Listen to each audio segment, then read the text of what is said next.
ভদ্র মেয়েটি হট করে কেমন মুখে মুখে তর্ক করছে, আর্গুমেন্টাল হয়ে যাচ্ছে, পড়াশোনায় মন বসছে না এবং সবসময় একটা ইরিটেটিং আচরণ করছে।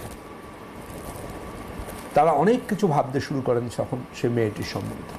কিন্তু জেনে রাখবেন, পিসিওডির পেশেন্টদের ডিপ্রেশন, ফ্রাস্ট্রেশন ভীষণ কমন, কারণ এটা হরমোনাল চেঞ্জেস।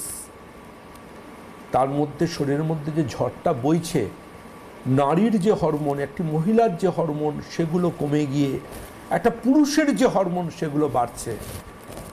এই টানাপোড়নে তার মানসিকভাবে বিপর্যয় আসে এবং সায়েন্স বলছে এখানে কিন্তু তার মানসিক অস্থিরতাও তৈরি হতে পারে, তার মধ্যে হতাশা কাজ করতে পারে, একাকিত্ব কাজ করতে পারে। সেই জন্য আপনাকে কিন্তু বন্ধুর মতো মিশতে হবে, তার সমস্যাটায় তাকে পাশে বসে তাকে এটা মেনটেন করতে হবে। আপনাকে মনে রাখতে হবে তার খাদ্য তালিকায় আপামোর পরিবর্তন প্রয়োজন।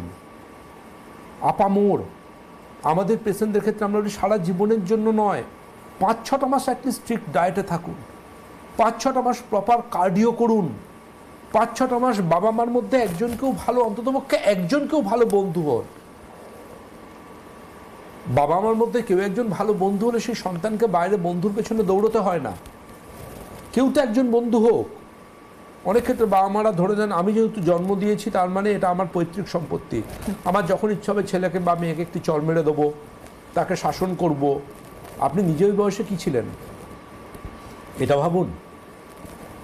সব কিছুর ঊর্ধ্বে জানবেন, আপনি আজকে আপনার ছেলেকে বা মেয়েকে যে পরিমাণ শাসন করবেন, 20 সাল বাদ অর্থাৎ 20 বছর বাদে ছেলে মেয়েও ঠিক সেই শাসনটা আপনাকেই করবে। খুব দামি কথা, নিউটনের থার্ড ল। একদম কোনো কিছু ফেলা যাবে না, সব থাকবে এবং সব রিটার্ন আসবে। প্রচুর ওষুধের সাইড এফেক্ট এর জন্য দায়ী হতে পারে, এমনকি বংশগত কারণও পিসিওডির জন্য দায়ী হতে পারে। কিন্তু প্রপারলি ডায়েট, যে ফাইবার সমৃদ্ধ খাবার, ভেজিটেবলস এবং প্রয়োজনে কার্ডিও এবং তার ডেইলি রুটিনটা চেঞ্জ করতে হবে।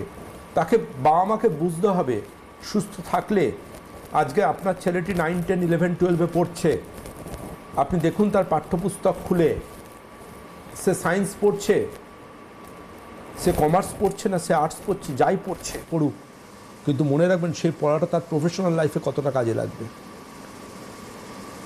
যদি প্রফেশনাল লাইফে যদি কাজে লাগে, আমার তো মনে হয় না লাগবে বলে, কারণ প্রফেশনাল কোর্সের পড়াশোনাটা প্রফেশনালি কাজে লাগে।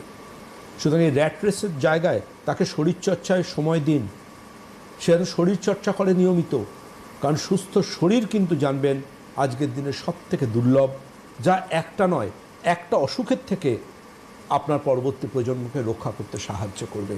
আর আয়ুর্বেদ চিকিৎসা এবং আমি তো রয়েছি সব সময় আপনাদের কাছেও পাশে, সেটা শুধু কলকাতা নয়, সমগ্র পশ্চিমবঙ্গ বা উত্তরবঙ্গে এবং নর্থ ইস্টের